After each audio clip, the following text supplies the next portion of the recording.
Welcome to the Anti-Optimist Therapist podcast, where optimism and realism coexist.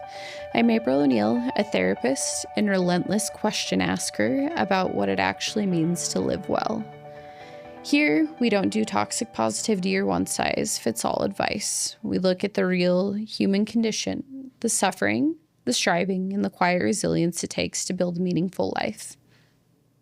In every episode, I'll share stories, insights, and lessons drawn from acceptance and commitment therapy, psychology, philosophy, and my own life, because meaning isn't found in chasing perfection. It's found in learning how to carry hard things, how to let go of control, how to live by your values, even when life doesn't cooperate. If you're tired of shallow advice and you're looking for something more honest, more human, and more useful, then you're in the right place. Today's core idea is the fact that integrity is doing what matters without needing to perform it. In A Liberated Mind, Stephen Hayes wrote, "When the doing is enough, you know it's real." In Enact Questions and Answers, Russ Harris wrote that acting in secret can reveal when values are authentic. In acceptance and commitment therapy, values aren't something to prove. There's something to live. Not just when you're being watched, but especially when you're not.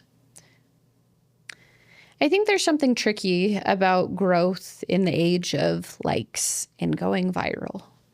Somewhere along the way, we got the message that healing had to be witnessed, that self-improvement needed a platform, that kindness only counted if it came with a caption. But real growth doesn't always show up in your highlight reel. Sometimes it looks like biting your tongue, leaving the party early, saying no when it would have been easier to say yes, cleaning up your mess without demanding applause. But I think it's also good to remember, especially with all the chaos that goes on in the world, that sometimes, even when the world is burning, some people still show up. On a relatively recent Sunday in Michigan, there was a tragedy that unfolded. A man crashed his truck into a building that belonged to the Church of Jesus Christ of Latter-day Saints. And after crashing into the building, he began shooting people and poured gasoline throughout the building and set it on fire. Ultimately, he was killed by law enforcement within a few minutes. Lives were lost, like many terrible situations we see, and that pain echoed far beyond that building. It was the kind of story that could easily shatter you, the kind that leaves behind only heartbreak, fear, and questions without answers. And we see these stories over and over. But then something else happened. There was a group of nurses nearby picketing, and they either saw or heard the scene nearby as it unfolded. And without hesitation, they ran toward the fire, toward the people in need. They dropped their signs and they rendered aid because, in their words, human life is more important than anything else. And then another thing happened that I thought was inspiring. A man from Utah, a podcaster, actually, a fellow member of the Church of Jesus Christ of Latter-day Saints, started a fundraiser. And his was not actually for the direct victims. There were other fundraisers for members of the congregation, other victims that were harmed, but the one that he started was for the wife and the child of the man who committed the violence. Because the wife and the child were ultimately innocent too, because they now live in the wreckage of something that they didn't choose. And because it's too easy to demonize anyone connected to a tragedy, too easy to forget that pain doesn't need more enemies, it needs more healing. And these two things, I think, were quiet acts of courage of ordinary people choosing compassion over condemnation without fanfare, because it was just the right thing to do. A simpler example, but one that I still like, is At the 2022 World Cup, another act of quiet integrity made headlines. After the match, Japanese fans stayed behind.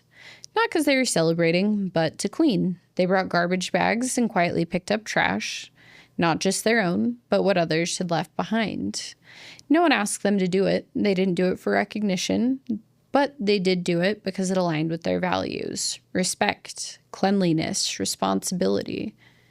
Acts of integrity don't have to be huge. They still matter, no matter how big or small. Another story I love is when billionaire Robert F. Smith paid off the student loan debt for an entire graduating class at Morehouse College. The headlines came later, but the choice came first. He didn't announce it before the ceremony. He didn't ask for anything in return. He simply stood at the podium and changed the trajectory of hundreds of lives. Real generosity doesn't seek validation. It seeks alignment with your deepest sense of what's right. A historical example that I love with this is George Washington. Twice that I can think of in his life, George Washington gave away power. Once after the Revolutionary War, when he resigned from being in charge of the military. And again, after 2 terms as president, when he willingly stepped down. He could have stayed in office. He could have made himself a king. But that wasn't the point what he was fighting for America. Instead, he walked away. Because real leadership doesn't cling, it serves. It knows when to step back. It knows when enough is enough. And in therapy, I've seen a lot of beautiful examples from clients that I've had. Sometimes it's writing an apology letter that maybe gets sent or maybe never hits the mailbox. Or the text message, the email, whatever the case may be. I'm old school. I love mailed cards, so,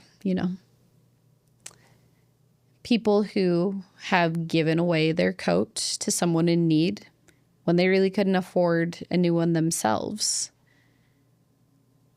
Setting boundaries and choosing to never mention them again. And it's not that these people were looking for praise. They were looking for peace. They were looking to do the right thing. And oftentimes, peace isn't loud. So I want you to try this.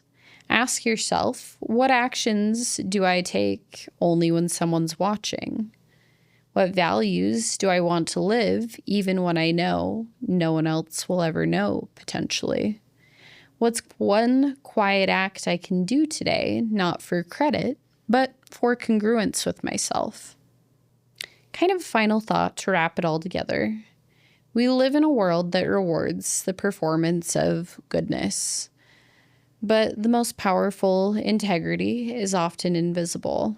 It's the kindness you offer with no expectation, the standards you uphold when no one is watching, the boundaries you keep without needing to explain, and maybe most importantly, it's the compassion you extend even in the face of unspeakable pain. Not necessarily because anyone deserves it, but because it's the kind of person you choose to be. So, do it. Say no kindly. Say yes carefully. Show up when it matters. Not for the performance, but for the alignment. Because when the doing is enough, that's when you know it's real. Thanks for listening to the Anti-Optimist Therapist podcast, where optimism and realism coexist. If today's episode spoke to you, share it with someone who might need it, or leave a review so people can find their way here. And if you want to go deeper, you can find me on Instagram, YouTube, Substack, and my website, theantioptimisttherapist.com. And remember, you don't need to have it all figured out. You just need to keep moving in the direction of what matters. I'll see you next time.